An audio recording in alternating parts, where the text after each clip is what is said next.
Purihin ng Panginoon. Mapagpalang umaga po sa ating lahat. Tayo po ngayon ay nasa daily devotion.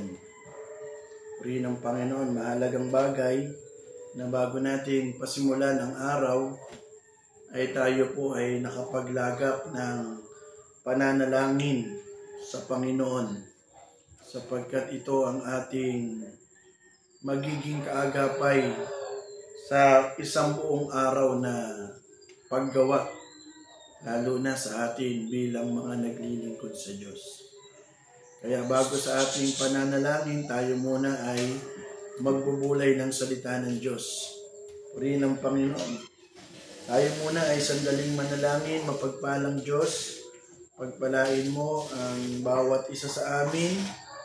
Pagpalain mo kami na palagi mong alalahanin ang aming mga gawa at paglilingkod sa iyo. At sa amin pong mga pagluhod at pananalangin, palagi mo kaming samahan at pagpalain. Maraming salamat po, Ama naming Diyos. Sa iyo po namin ipinagkakatiwala ang lahat sa matamis na pangalan ng aming Panginoong Hesus. Amen and amen. Praise the Lord. Purihin ang Panginoon. Sa atin pong pagbubulay ng salita ng Diyos, atin pong babasahin ang sinasabi po dito sa aklat po ng Mateo 26, ang talata ay 31. Kayo'y magpuyat at magsipanalangin upang huwag kayong magsipasok sa tukso. Ang espiritu sa katotohanan ay may ibig, datapwat mahina ang laman. Sa umagang ito ating pagbubulayan ang kapakinabangan ng pananalangin laban sa tukso. Purihin ang Panginoon.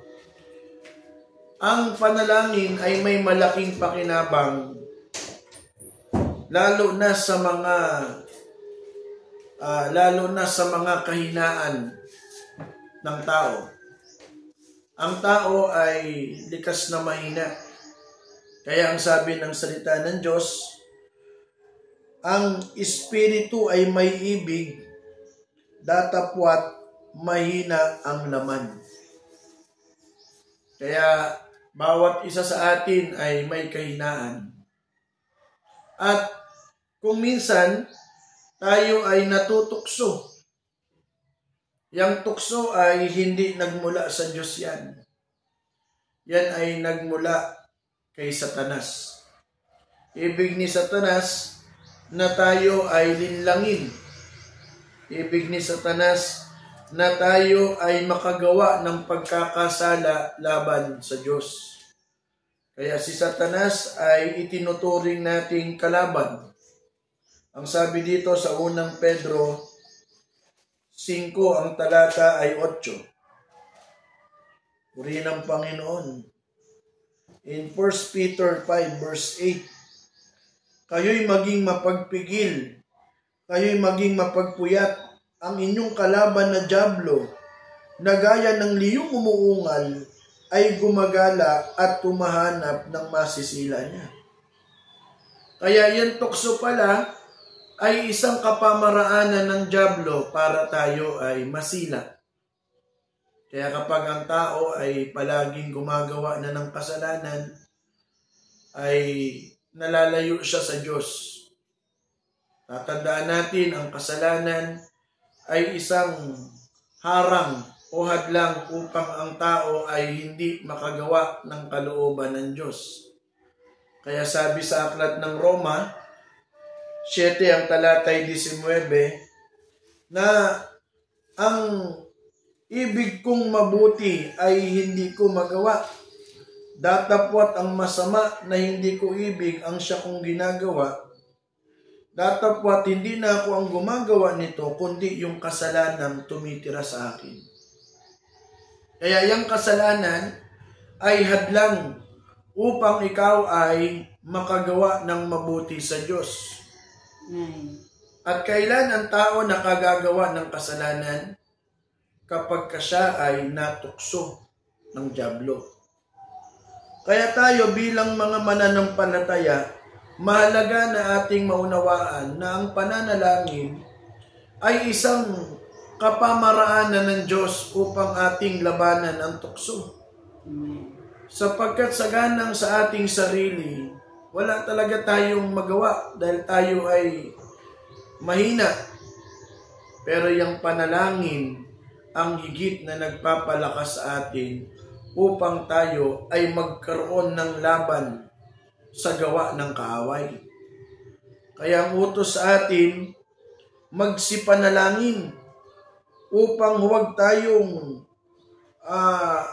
pumasok sa anumang tukso.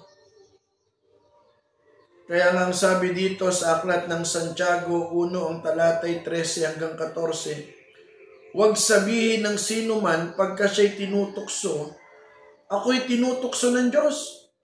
Sapagkat ang Diyos ay hindi matutukso sa masamang bagay. At hindi rin naman siya nanunukso sa kanino man. Kundi ang bawat tao ay natutukso kapag nahihila ng sariling masamang pita at nahihikayat. Kaya ang Diyos pala ay hindi manunukso. Kailan lang siya natutukso kapag siya ay nahihila ng masamang pita. Kaya ang sanlibutan ay humihilig sa mga masasamang pita. Ang sabi nga dito sa aklat ng Juan 2, ang talatay 16, sapagkat ang lahat ng nangasa sanlibutan, ang masamang pita ng laman, at ang masamang pita ng mga mata, at ang kapalaluan sa buhay ay hindi mula sa Ama, kundi sa sanlibutan. Kaya yamang tayo ay nasa sanlibutan, malamang hihikayatin tayo ng sanlibutan upang tayo ay maging maningas sa paggawa ng mga bagay ayon sa pita ng laman. Kaya nandyan ang pita ng mata, pita ng laman, at kapalaluan sa buhay. Pero salamat sa Diyos sapagkat mayroong Panginoon na tumutulong sa atin. Bagamat ang laman ay totoong mahina, ngunit yung Espiritu ng Diyos ay may ibig sa atin. Purihin ang Panginoon, kaya kapag tayo ay nananalangin, kapag tayo ay lumalapit sa Diyos, ang dyablo ay umaalis. Ang sabi dito sa aklat ng Santiago 4, ang talata ay 7, pasakop nga kayo sa Diyos, datapwat magsilangsang kayo sa dyablo, at tatakas siya sa inyo. Purihin ang Panginoon. Praise the Lord. Kaya ang Diyos nagliligtas sa panahon ng tukso. Ang Diyos tumutulong sa atin. Ang sabi sa aklat ng 2 Peter 2 verse 9, ang Panginoon ay marunong magligtas ng mga banal sa tukso at maglaan ng mga di matuwid sa ilalim ng kaparusahan hanggang sa araw ng paghukom. Kaya mga minamahal, ang panalangin ay isang mabisang kapamaraanan upang tayo ay hindi makapasok sa pagsasalangsan. Ang tukso ay palaging buhay na buhay upang linlangin ang tao, lalo na ang mga lingkod ng Diyos, lalo na tayo bilang mga mananampalataya. Pero kapag tayo pasasakop sa Diyos, ang sabi ng salita ng Panginoon, ang dyablo ay tatakas sa atin.